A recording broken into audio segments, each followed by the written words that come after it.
Сәлем достар, бүгін сіздермен вупи пай тортының рецептімен бөліскім келіп отыр. Ол үшін бізге 150 грамм Қазақстан шоколады, 80 грамм сармай, 20 грамм какао, 20 грамм разрыхлитель, 4 жұмыртқа, 150 грамм қант, 180 грамм ұн керек болады.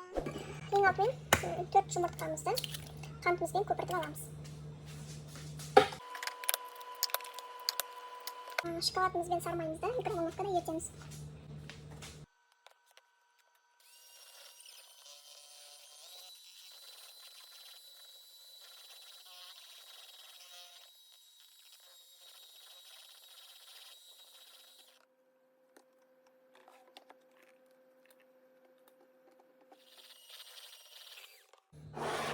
Енді көк ақ массаларымызды араластырып аламыз бір-біріне.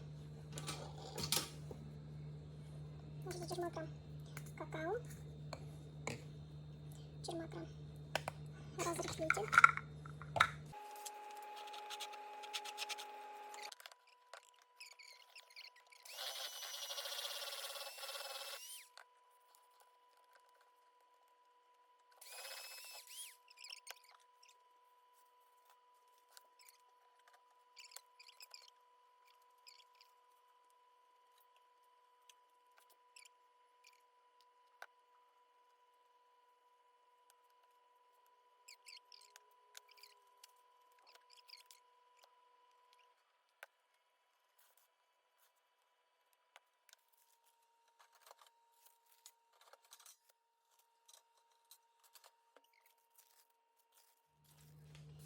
Ол үшін бізге 39 пайыздық творожный сыр және 33-35 пайыздық сливки қажет болады, және сахар мен пудра.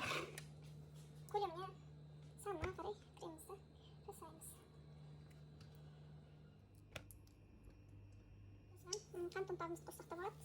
Қант қоссақ